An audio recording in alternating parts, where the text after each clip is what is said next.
दोस्तों आप सभी का स्वागत है इसके टेक्निकल क्लासेस में। तो चलो दोस्तों आज बात करेंगे यानी कि डीसी मोटर और डीसी मोटर के सभी एमसीक्यू को करेंगे जो इस बार टी2 में पूछा जाएगा। तो आप लोग वीडियो में इन तक जरूर बने रहिएगा। साथ ही साथ नए हैं तो चैनल को जरूर सब्सक्राइब कर दीजिए और वीडियो को जरूर शेयर कर दीजिएगा। तो चलिए आज का सबसे पहला प्रश्न से स्टार्ट करते हैं। आज का सबसे पहला प्रश्न दिया हुआ है, फ्लेमिंग के बाएं हस्त नियम में बीच वाली उंगली, ठीक है, यानी कि मध्यमा क्या दर्शाती है, यानी कि मध्यमा की बात कर रहा है। तो सबसे पहले यानी कि अंगूठा लिखिए, क्या, यानी कि अंगूठा। और दोस्तों यानी कि अंगूठा जो दर्शाता है ये आपको यानी कि जो यानी कि स्पीड कर रहा है, यानी कि जो घूम रहा है कितना स्पीड से, यानी कि मौसम बताएगा, ठीक है, यानी कि मौसम बताएगा, ठीक है, यानी कि गति बताएगा, ठीक है।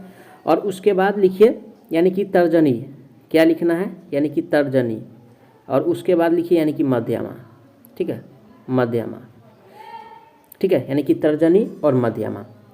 तर्जनी जो दोस्तों बताएगा ये बताएगा आपको यानी कि मैग्नेटिक फील्ड, क्या बताएगा, यानी कि मैग्नेटिक फील्ड बताएगा, ठीक है, ध्यान रखिएगा क्वेश्चन पूछा जाता है। और मध्यमा जो बताएगा दोस्तों यानी कि करंट का दिशा बताएगा, ठीक है, डायरेक्शन ऑफ करंट का, ठीक है, करंट की यानी कि दिशा बताएगा। ऑप्शन किस में दिया हुआ है, यानी कि मध्यमा जो बताता है करंट का दिशा, ठीक है। ए में क्या कह रहा है, यानी कि बल की दिशा, तो बल की दिशा क्या कह रहा है दोस्तों ऑप्शन ए में, तो बल की दिशा तो नहीं बताएगा, ठीक है, क्या बल की दिशा तो नहीं बताएगा, तो पहला ऑप्शन तो गलत हो गया। अब बी पे चलिए, बी में जो दिया हुआ है यानी कि चुंबकीय क्षेत्र की दिशा, तो चुंबकीय क्षेत्र की दिशा जो दर्शाता है दोस्तों यानी कि मैग्नेटिक करंट जो दर्शाता है यानी कि तर्जनी, तो तर्जनी, ये तर्जनी हो जाएगा इसका। लेकिन यानी कि सी में दिया है विद्युत धारा की दिशा, तो विद्युत धारा की दिशा जो करंट का दिशा जो ज्ञात किया जाता है यानी कि मध्यमा के द्वारा ज्ञात किया जाता है। तो राइट आंसर जो होगा इसका ऑप्शन नंबर सी सही हो जाएगा, ठीक है। वीडियो में इन तक जरूर बने रहिएगा, आपको यानी कि बहुत कुछ सीखने को मिलेगा इस वीडियो में। आज का दूसरा प्रश्न दिया है, डीसी मोटर का यह घूमने वाला भाग है, ठीक है, यानी कि घूमने वाला भाग क्या क्या होता है डीसी मोटर में, किस मोटर यानी में, यानी कि डीसी मोटर में, ठीक है, डीसी मोटर में यानी कि घूमने वाला भाग। देखिए तो सबसे पहले यानी कि बॉडी का होना अत्यंत जरूरी है, ठीक है, उसके बाद साथ साथ यानी कि पोल का होना भी अत्यंत जरूरी है, और साथ ही साथ यानी कि आर्मेचर का होना एकदम जरूरी है, ठीक है। बॉडी का कार्य क्या है, तो बॉडी का कार्य यानी कि आंतरिक पात्र जितना होता है सभी को ढक के रखता है, साथ ही साथ यानी कि फ्लक्स पाथ भी प्रोवाइड करता है, ठीक है ना। फील्ड पोल, पोल का भी रहना एकदम जरूरी है। फील्ड पोल जो रहता है दोस्तों यानी कि इसको यानी कि काउंटर संघ के द्वारा या रिवेट के द्वारा इसको कसा जाता है, ठीक है। और आर्मेचर ये घूमने वाला भाग है, ठीक है, अगर ये नहीं रहेगा तब तक ये में उत्पन्न नहीं होगा, तो यानी कि सभी को रहना अत्यंत जरूरी है। तो राइट आंसर जो होगा दोस्तों ऑप्शन इसका डी सही हो जाएगा, ठीक है। देखिए यानी कि सारा ऑप्शन जो जितना दिया हुआ है यानी कि सारा का यानी कि पोस्टमार्टम करने का प्रयास करेंगे, तो आप लोग वीडियो में जरूर बने रहिएगा। आप ये नहीं समझिएगा कि ये क्वेश्चंस यानी कि कितना क्वेश्चंस करा रहे हैं, लगभग अगर 30 क्वेश्चंस करा रहे हैं तो समझिए आपका 90 क्वेश्चंस हो रहा है, ठीक है, 90 क्वेश्चंस हो रहा है कम से कम, क्योंकि प्रत्येक यानी कि 3 जो ऑप्शन है उसके बारे में भी हम डिस्क्राइब कर रहे हैं। अब चलिए आज का अगला प्रश्न दिया हुआ है, यानी कि डीसी मोटर में लेप वाइंडिंग में समांतर पथों की संख्या होती है, किसमें, यानी कि डीसी मोटर में, किसमें कह रहा है, डीसी मोटर में, और भी यानी कि लेप वाइंडिंग में कह रहा है। एक होता है यानी कि लेप वाइंडिंग दोस्तों, ठीक है, एक लेप वाइंडिंग के बारे में समझिए पहले, और एक जो होता है यानी कि वेव वाइंडिंग, ठीक है, वेव वाइंडिंग, इसके बारे में यानी कि समझिए। देखिए लेप वाइंडिंग में जो होता है समांतर पथों की संख्या यानी कि ए बराबर में यानी कि पी होता है, क्या होता है, ए बराबर में पी। ये क्या है, समांतर पथों की संख्या, जितना समांतर पथों की संख्या होगा उतना ही पोल का संख्या होगा। लेकिन वेव वाइंडिंग में जो होता है दोस्तों यानी कि पी बराबर में यानी कि 2 होता है, पोल की संख्या हमेशा 2 रखा जाता है यहाँ पे वेव वाइंडिंग में। ऑप्शन ए में कहा यानी कि लेप वाइंडिंग पूछा है तो पोल की संख्या के बराबर, ठीक है भाई, पोल की संख्या को तो बराबर रखते हैं। लेकिन बी में जो दिया हुआ है, बी में दिया है यानी कि 2, तो 2 जो दिया है ये वेव वाइंडिंग का है, किसका है, वेव वाइंडिंग का है। ध्यान रखिए क्वेश्चन आता है 4 किसी का होता नहीं है और नहीं 8 किसी का होता है। राइट आंसर जो होगा इसका यानी कि लेप वाइंडिंग का पूछा है, ऑप्शन नंबर ए में दिया है पोल की संख्या के बराबर, राइट आंसर ऑप्शन इसका ए सही हो जाएगा। अब चलिए नेक्स्ट क्वेश्चन पे चलेंगे। आज का अगला प्रश्न दिया है, डीसी मोटर का दिक् परिवर्तक बना होता है, यानी कि दिक् परिवर्तक जिसको यानी कि कम्यूटेटर कहा जाता है, ठीक है, यानी कि डीसी मोटर का यानी कि कम्यूटेटर, ठीक है, डीसी मोटर का यानी कि कम्यूटेटर, कम्यूटेटर। देखिए दोस्तों ये जो बना होता है, ठीक है, ये बना होता है आपको हार्ड रोन कॉपर सेगमेंट का बना होता है, किसका, हार्ड रोन कॉपर सेगमेंट का बना होता है, कॉपर सेगमेंट का, हार्ड रोन कॉपर सेगमेंट, हार्ड रोन कॉपर सेगमेंट का बना होता है, ठीक है ना। तो ऑप्शन पढ़ेंगे, ऑप्शन ए में दिया है तांबा, तो तांबा ही कॉपर है भाई, तो ठीक है। अभ्रक, अभ्रक का इसमें यानी कि अभ्रक का प्रयोग किया जाता है, ठीक है ना। अभ्रक का जो प्रयोग किया जाता है, ठीक है ना, इसमें यानी कि दिक् परिवर्तक में कम्यूटेटर में किया जाता है, जो विद्युत रोधी का कार्य करता है अभ्रक। तो इसका यानी तो बना तो नहीं होता, प्रयोग करते हैं लेकिन बना नहीं होता है, बना वाला बात हमसे इसमें पूछ रहा है। बेकेलाइट का प्रयोग होता नहीं इसमें, और कास्ट आयरन का प्रयोग होता नहीं है इसमें, ठीक है ना। कास्ट आयरन से दोस्तों यानी कि जनरेटर का जो फ्रेम होता है, ठीक है, या मोटर का फ्रेम होता है वो इससे बना होता है। बेकेलाइट जो है यानी कि दोस्तों यानी कि होल्डर में इसका प्रयोग किया जाता है, बेकेलाइट का होल्डर इससे यानी कि निर्मित होता है। तो राइट आंसर जो होगा दोस्तों ऑप्शन नंबर इसका ए सही हो जाएगा, यानी कि तांबा। तांबा जो है यानी कि तांबा का प्रयोग जो है यानी कि कॉपर यानी कि कम्यूटेटर बनाने के लिए इसका किया जाता है। और वही अगर पूरा ऑप्शन रहे, ठीक है ना, T2 में जो पूछा जाएगा तो ऐसे रहेगा हार्ड ड्रोन कॉपर सेगमेंट, ऐसा नहीं है कि ओनली फॉर तांबा रहेगा, ठीक है। अब चलिए आज का अगला प्रश्न दिया है, बैक ईएमएफ की डैश भी कहते हैं, ठीक है। बैक ईएमएफ को क्या कहते हैं, यानी कि बैक ईएमएफ। क्या कह रहा है दोस्तों, यानी कि बैक ईएमएफ, बैक ईएमएफ। और दोस्तों यानी कि बैक ईएमएफ को जो कहा जाता है काउंटर ईएमएफ कहा जाता है। क्या कहा जाता है, काउंटर ईएमएफ कहा जाता है, ठीक है ना। बैक ईएमएफ को यानी कि काउंटर ईएमएफ कहा जाता है। ध्यान रखिए क्वेश्चन पूछता है तो बैक ईएमएफ को बैक ईएमएफ नहीं कहेंगे, बैक ईएमएफ को काउंटर ईएमएफ कहा जाता है, ठीक है। क्या कहा जाता है, काउंटर ईएमएफ कहा जाता है। क्या कहा जाता है दोस्तों, एक ऑप्शन फिर से पढ़िएगा, फिर से क्वेश्चन पढ़ते हैं, ठीक है ना। बैक ईएमएफ की डैश भी कहा जाता है, बैक ईएमएफ की डैश भी कहा जाता है, ठीक है। तो ऑप्शन ए में जो दिया है यानी कि बैक ईएमएफ तो कहेंगे ही, साथ ही साथ काउंटर ईएमएफ भी कहा जाता है और विरोधी ईएमएफ भी कहा जाता है। ध्यान रखिएगा, यानी कि विरोधी ईएमएफ भी, ठीक है, यानी कि विरोधी ईएमएफ भी कहा जाता है, यानी कि बैक ईएमएफ भी कहा जाता है, ठीक है, उसके बाद विरोधी ईएमएफ भी कहा जाता है और काउंटर ईएमएफ भी कहा जाता है। तो यानी कि सभी इसको यानी कि कहा जाता है। बैक ईएमएफ जो कहते हैं ऑप्शन यानी कि एग्जाम में पूछ देगा कि बैक ईएमएफ को निम्नलिखित में से क्या कहा जाता है, ठीक है। तो ऑप्शन दे देगा ओनली फॉर एक काउंटर ईएमएफ और दूसरा दे देगा यानी कि करंट वोल्टेज, ठीक है। एक ही ऑप्शन दे तो वहाँ पे यानी कि जो टिक कीजिएगा ओनली फॉर काउंटर ईएमएफ टिक कीजिएगा, या विरोधी ईएमएफ हो तो विरोधी ईएमएफ को टिक कीजिएगा, आपको एक नंबर ला के देगा, ठीक है। अब चलिए अगला प्रश्न आज का दिया हुआ है, बैक ईएमएफ की दिशा ज्ञात करने के लिए कौन सा नियम प्रयोग करते हैं, यानी कि बैक ईएमएफ का, किसका, यानी कि बैक ईएमएफ का, ठीक है। और दोस्तों यानी कि बैक ईएमएफ, ठीक है, बैक ईएमएफ का दिशा ज्ञात करने के लिए फ्लेमिंग के, ठीक है ना, Fleming right hand rule, Fleming right hand rule का प्रयोग करते हैं। ऑप्शन किस में दिया हुआ है, फ्लेमिंग के बाएं हाथ का नियम। तो फ्लेमिंग के बाएं हाथ का नियम का प्रयोग करते हैं दोस्तों यानी कि मोटर का घूर्णन की दिशा ज्ञात करने के लिए, ठीक है, यानी कि घूर्णन का दिशा ज्ञात किया जाता है मोटर में, ये ध्यान रखिएगा। और फ्लेमिंग का दायां हाथ का नियम से दोस्तों यानी कि जो ज्ञात किया जाता है बैक ईएमएफ की दिशा ज्ञात करते हैं, जो कि ऑप्शन नंबर बी में दिया है। राइट आंसर की बात किया जाए तो ऑप्शन बी सही हो जाएगा। अगला प्रश्न पे चलेंगे। नेक्स्ट क्वेश्चन आज का दिया हुआ है, बैक ईएमएफ का मान संदेह आरोपित ईएमएफ से, आरोपित ईएमएफ से डैश होता है, किसका कारण, यानी कि बैक ईएमएफ का, ठीक है। और बैक ईएमएफ का मान जो होता है दोस्तों आरोपित ईएमएफ से, ठीक है, यानी कि आरोपित, ये आरोपित ईएमएफ से जो दोस्तों होता है ये होता है आपको यानी कि कम होता है इससे। बैक ईएमएफ का मान जो है आरोपित ईएमएफ से यानी कि कम होता है। ऑप्शन पढ़ेंगे, ऑप्शन ए में दिया है कम, तो ठीक है भाई, कम तो होता है, ज़्यादा नहीं होता, नहीं बराबर होता है, नहीं यानी कि समानुपाती होता है, उससे जो होता है यानी कि बैक ईएमएफ का मान जो है संदेह आरोपित ईएमएफ से यानी कि कम होता है, जो कि ऑप्शन ए में दिया है। राइट आंसर ऑप्शन ए सही हो जाएगा। अब चलिए अगला प्रश्न आज का दिया है, यानी कि स्थिर गति वाली मोटर किसे कहा जाता है, यानी कि स्थिर यानी कि कांस्टेंट स्पीड वाला मोटर, ठीक है, यानी कि कांस्टेंट स्पीड वाला मोटर। और कांस्टेंट स्पीड वाला मोटर की अगर बात किया जाए तो सीरीज मोटर जो है यानी कि वेरिएबल है, ठीक है, वेरिएबल है, जबकि शंट मोटर जो है इसका स्पीड लगभग यानी कि कांस्टेंट होता है, जबकि कम्युलेटिव का भी यानी कि वेरिएबल ही है और डिफरेंशियल का भी स्पीड यानी कि वेरिएबल भी है। लेकिन हमको इसमें यानी कि कांस्टेंट यानी कि समान गति वाला पूछ रहा है और स्थिर गति वाला पूछ रहा है, तो यानी कि शंट मोटर का जो है लगभग गति स्थिर होता है। तो राइट आंसर जो होगा ऑप्शन इसका बी सही हो जाएगा।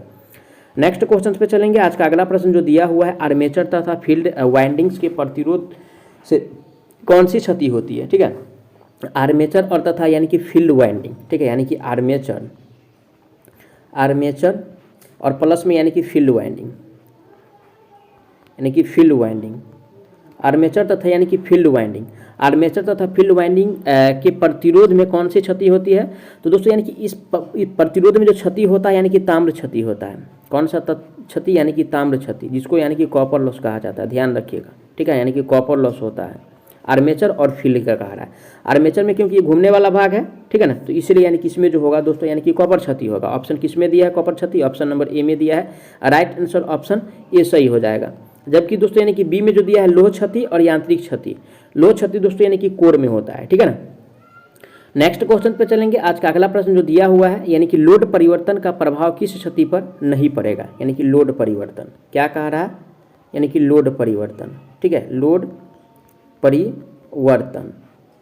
और लोड परिवर्तन का जो प्रभाव है दोस्तों कौन सा क्षति पे नहीं पड़ेगा, ताम्र क्षति पे तो भाई पड़ेगा नहीं वाला बात पूछ रहा है। भंवर धारा क्षति क्या कह रहा है दोस्तों, ऑप्शन बी में भंवर धारा क्षति, और सी में कह रहा है यानी कि हिस्टेसिस क्षति, भंवर धारा क्षति और हिस्टेसिस क्षति।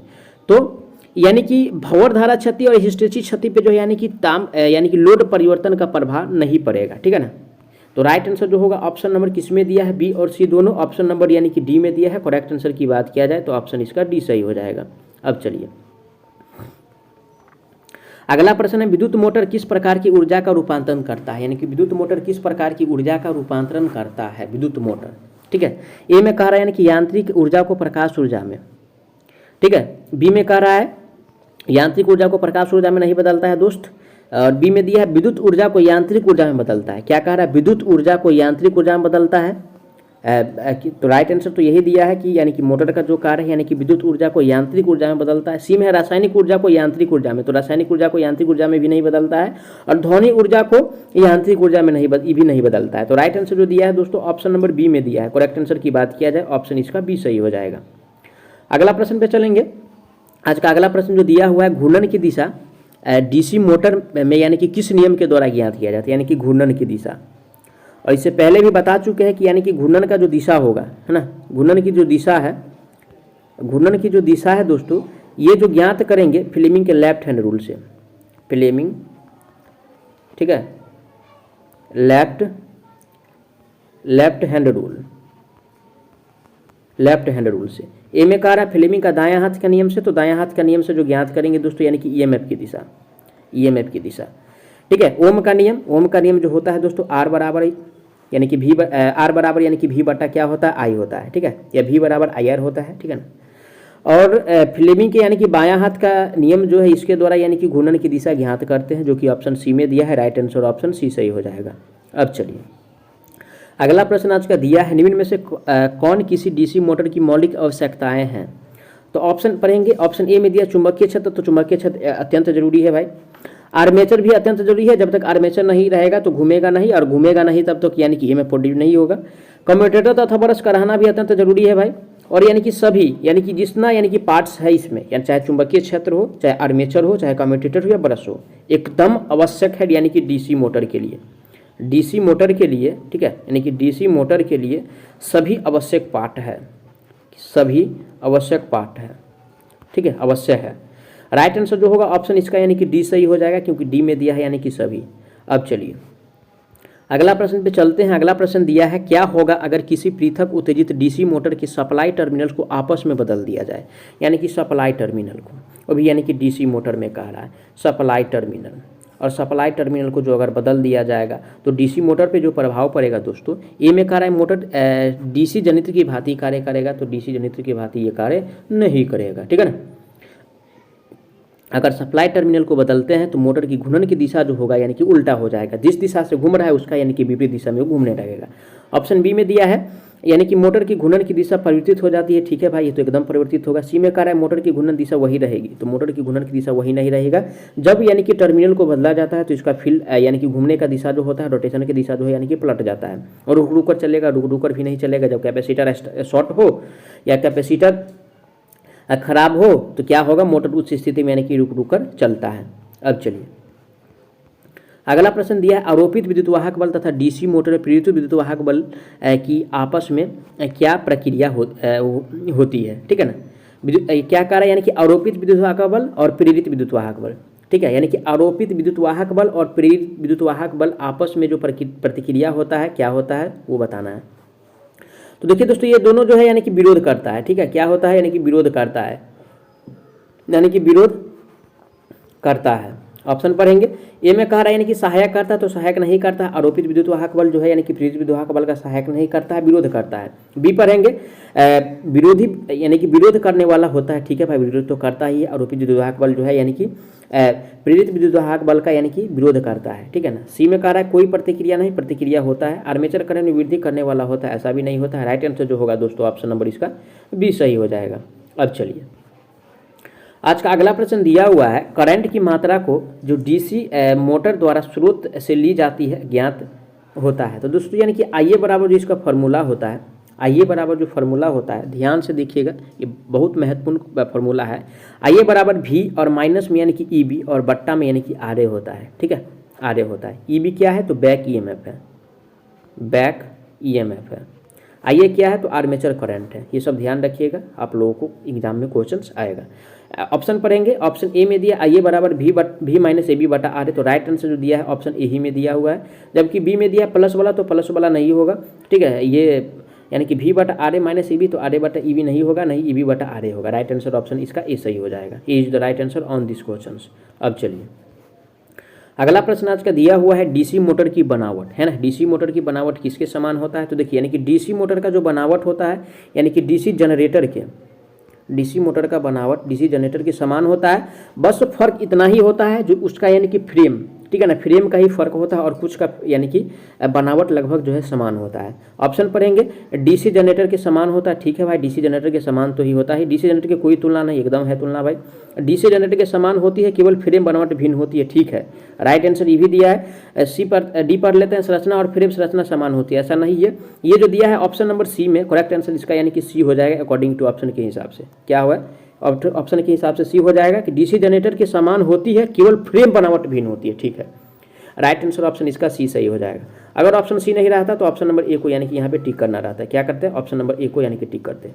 अब चलिए आज का अगला प्रश्न दिया हुआ है, यानी कि निम्नलिखित किन तथ्यों पर बैक ईएमएफ निर्भर करता है, यानी कि बैक ईएमएफ। ठीक है ना, बैक ईबी जो दोस्तों यानी कि डिपेंड करता है, यानी कि कौन सी तथ्यों पे डिपेंड करता है। आर्मेचर में समांतर पथों की संख्या, इस पे तो डिपेंड करेगा ही। मोटर की गति पे भी डिपेंड करेगा और फ्लक्स पे भी डिपेंड करेगा, तो यानी कि सभी पे ये डिपेंड करता है। ठीक है, ये क्या करता है दोस्तों, यानी कि सभी पे डिपेंड करता है। ऑप्शन किस में दिया है, यानी कि सभी, ऑप्शन नंबर डी में दिया है। राइट आंसर ऑप्शन इसका डी सही हो जाएगा। अगला प्रश्न पे चलेंगे।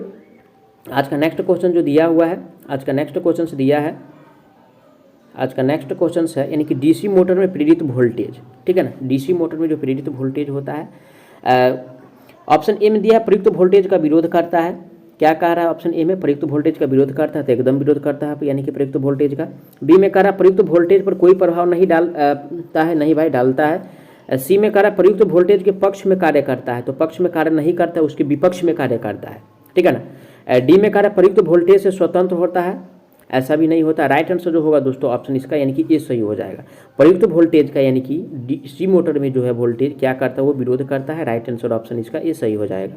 अब चलिए अगला प्रश्न आज का दिया हुआ है, क्या कारण है कि स्टार्टिंग के समय मोटर उच्च विद्युत धारा, क्या कारण है कि स्टार्टिंग के समय मोटर उच्च करंट धारा लेगी। तो देखिए दोस्तों, अगर एक बैक ईएमएफ अगर शून्य हो, बैक ईएमएफ यानी कि अगर जीरो हो, तो उस टाइम यानी कि जो धारा लेगा वो बहुत यानी कि ज़्यादा लेगा, यानी कि उच्च धारा लेगा। ठीक है ना। ऑप्शन पढ़ेंगे, यानी कि ईबी ग्रेटर देन भी, तो ये तो नहीं होगा भाई। ईबी बराबर यानी कि जीरो, अगर बैक में शून्य हो तो ये यानी कि धारा ज़्यादा लेगा। राइट आंसर ऑप्शन इसका बी सही हो जाएगा, ध्यान रखिएगा। अब चलिए अगला प्रश्न पे चलेंगे। सेम ही क्वेश्चन से, तो इसको स्किप करके आगे बढ़ते हैं। अगला प्रश्न आज का दिया हुआ है, यानी कि निम्नलिखित किन बातों पर यानी कि डीसी मोटर का बल अघूर्ण निर्भर करता है, यानी कि बल अघूर्ण जो है किन किन पे निर्भर करता है वो हमको बताना है। तो देखिए दोस्तों, इसका जो फॉर्मूला होता है यानी कि पी फाई एन जेड और बट्टा में यानी कि 60 ए होता है। ऑप्शन पढ़ेंगे। आर्मेचर करंट पे क्या कह रहा है ऑप्शन ए में, ऑप्शन ए में कह रहा है यानी कि आर्मेचर करंट पे। ठीक है भाई, आर्मेचर करंट पे डिपेंड करेगा ही। बी में है यानी कि प्रतिपोल चुंबकीय फ्लक्स पे, इस पे भी डिपेंड करेगा, तो यानी कि दोनों पे ये डिपेंड करता है, जो कि ऑप्शन नंबर बी सी में दिया है उपरोक्त तो दोनों। राइट आंसर जो होगा ऑप्शन इसका यानी कि सी सही हो जाएगा। ठीक है, अगला प्रश्न पे चलते हैं। आज का अगला प्रश्न जो दिया हुआ है, निम्नलिखित किन बातों पर डीसी मोटर की स्पीड निर्भर करती है। ठीक है ना, स्पीड, तो स्पीड का जो फॉर्मूला होता है यानी कि क्या होता है, एन पी फाई जेड बट्टा में यानी कि 60 ए होता है। ठीक है ना। तो देखिए पक्ष ईएमएफ क्या कह रहा है ऑप्शन ए में, पल्स ईएमएफ, तो क्या कर रहा है ऑप्शन ए में पल्स ईएमएफ, तो पल्स ईएमएफ पर निर्भर करता है ये प्रतिपुल चुंबकीय फ्लक्स, तो प्रतिपुल चुंबकीय फ्लक्स पे भी डिपेंड करेगा। और ए और बी जो दिया हुआ है ऑप्शन नंबर यानी कि सी में दिया हुआ है, क्योंकि ए पर भी यानी कि बैक ईएमएफ यानी कि पल्स ईएमएफ पे भी डिपेंड करता है, प्रति चुंबकीय फ्लक्स पे भी डिपेंड करता है, तो यानी कि दोनों पे करता है, तो इसीलिए राइट आंसर जो होगा ऑप्शन इसका यानी कि सी सही हो जाएगा। ठीक है, मैं आशा करता हूँ आप लोग सारा प्रश्न को अच्छा से समझे होंगे। अगर कोई भी प्रश्न में किसी प्रकार का डाउट है तो आप कमेंट कीजिए, आपको जवाब बहुत जल्दी मिलने वाला है। साथ ही साथ नए हैं तो चैनल को जरूर सब्सक्राइब कर लीजिएगा। और डिस्क्रिप्शन में दोस्तों आप लोग यानी कि व्हाट्सएप ग्रुप, इंस्टाग्राम और टेलीग्राम का मिल जाएगा लिंक, आप लोग उसको ज्वाइन कर लीजिए। तो चलिए मिलते हैं नेक्स्ट पार्ट में डीसी मोटर के, तब तक के लिए जय हिंद।